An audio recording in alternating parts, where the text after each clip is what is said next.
Free software is the first battle in the liberation of cyberspace. Who controls your computer? Is it you? Or is it some big company that's really controlling it? Well, what is a computer? A computer is a universal machine. It will do any computation you want it to because you give it a program that says what the computation is that you want. So the computer only knows how to get out an instruction and do it, and get out another instruction and do it. The program has the instructions. It says what to do. So by writing the right program, you can make it do anything. Well, almost anything. So who gives the instructions to your computer? You might think it's obeying your instructions when really it's obeying somebody else first, and you, only as much as that company wants it to, will let it listen to you. With software, there are two possibilities. Either the users control the program or the program controls the users. It's inevitably one or the other. So in order for the users to control the program, they need the 4 essential freedoms. And that's the definition of free software. Free software respects the user's freedom and community. Now, we often call it libre, using the French or Spanish word, pronounce it as you like. The point is, that's what we mean. We don't mean it's gratis. We're not talking about price. We're concerned with your freedom. And we sometimes say free/libre to show that. So freedom 0 is the freedom to run the program as you wish for whatever purpose. Freedom 1 is the freedom to study the source code of the program and change it so it does the computing you want it to do. But what is the source code? Well, every program typically will have 2 forms. There's the form that you can read and you can understand if you know the programming language. That's the source. That's what programmers write and change. Then there's the executable, which is a bunch of numbers which even a programmer can't figure out. If all you get is the executable, it's a horrible pain in the neck to figure out what it does, and even harder to change it. So to give you the real possibility to study and change it, they've got to give you the source code. That's a requirement. Well, with those 2 freedoms, each user separately can make a copy and start changing it and make it do what she wants. That's individual control. But what if you're not a programmer? You look at the source code and you don't understand it. Individual control isn't enough. We also need collective control, which means any group of users are free to work together to adapt the program to what they want. Of course, in the group, some of them are programmers. They're the ones who actually write the changes, but they're doing it as part of the group for what the group wants. Of course, the group doesn't have to be everybody. So others can use it some other way. They're all free to do that. So collective control requires 2 more essential freedoms. Freedom 2 is the freedom to redistribute exact copies, to make the copies and then give them away or sell them when you wish. And freedom 3 is similar, but it's for your modified versions. You're free to make copies and then give them or sell them when you wish. So if you do have these freedoms, then it's free software. The users control the program. But if any of those freedoms is missing, then the users don't control the program. Instead, the program controls the users, and the developer controls the program. So that means this program is an instrument of unjust power for its developer over the users. That means the users don't have freedom. That's non-free proprietary software, which we got to get rid of. Well, when you've got proprietary software, what happens? Sometimes the program snoops on the user. Sometimes it tracks the user. Sometimes it restricts the user and stops users from doing what they want to do. You can see that the blue ray is your enemy. Sometimes the software remotely deletes books, as Amazon did with 1984. Sometimes the developer compels users to install a harmful upgrade. by threatening to take away other functionality if it's not installed, as Sony did. And sometimes they can even forcibly change the software at a distance, as Microsoft can with Windows through the universal backdoor. So sometimes they even sabotage users, as Microsoft does when it tells the NSA about bugs in Windows so it can use them to attack people's computers. Well, what you get is basically, with proprietary software, the owner has power over the users and takes advantage of this power, putting in those various malicious functionalities to hurt the users. Of course, they don't do this because they're sadists. They're doing it just for money, for greed. They have various ways that they can profit from having this power over users, which does not make it even the tiniest bit less evil. But they have no shame about it. They have conferences where they talk about the latest ways they can take advantage of users through the power they have. Basically, proprietary software, which is now from almost all the users of proprietary software, they're using proprietary malware. It's software for suckers. So how do you stop being the victim?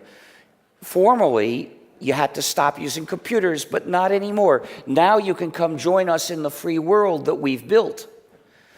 In 1983, I announced I would develop a completely free software operating system called GNU.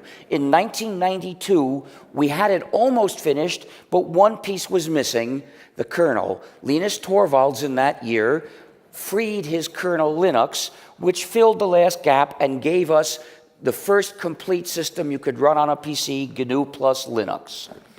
So, unfortunately, having freedom at one point doesn't guarantee you'll keep it. There are over 1,000 different variants of GNU/Linux. They're called distributions. A few of them are entirely free software. Most of them have non-free software added because they're maintained by people who aren't concerned about freedom. They'd rather add convenience at the cost of freedom. So you have to check which is a free distro. To keep your freedom sometimes requires a sacrifice, sometimes a big sacrifice, as at Lexington. Sometimes, but in our campaign, they tend to be little sacrifices. Anybody with a little bit of maturity can make these sacrifices. For instance, you want applications, but some of them are non-free. If you want freedom, you got to do without them. So there may be some inconveniences you have to suffer for your freedom's sake.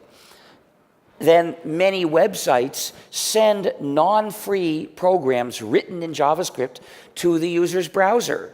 If you don't want to run non-free programs, you should install Libre.js, which keeps out non-free JavaScript. And sometimes servers will offer to do your computing. They say, send us all your data, obviously for suckers. Then the server does the computing and sends you back the results. But you're not supposed to think about what's happening because it's a cloud and you don't see what's going on. Well, you should look. It's service as a software substitute, and it takes away control of your computing. So a large fraction of the world's web servers are running GNU/Linux and other free software. But I think the most important computers to put freedom in are your computers, not companies' web servers. They deserve freedom also. But above all, it's people that deserve freedom. So we need to advance. And to do that, we have to cross obstacles. One of them is there are big companies that make a lot of money by having control over users, and they don't want to let us advance.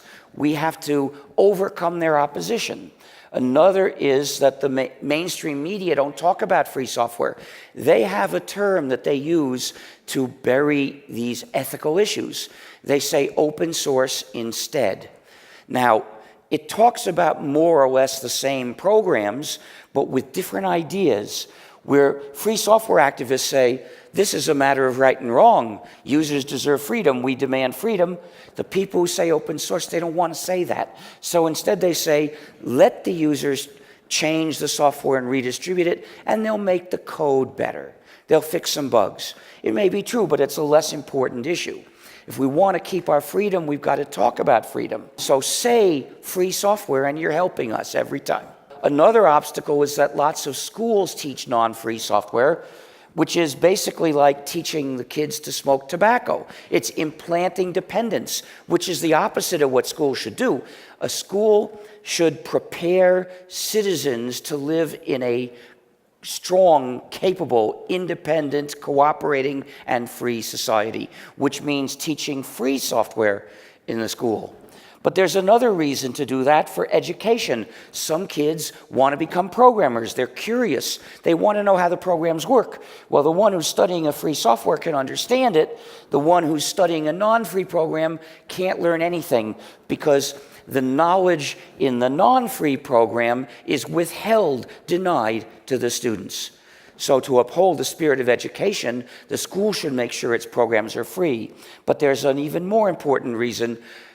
Schools should teach the spirit of goodwill, the habit of helping other people.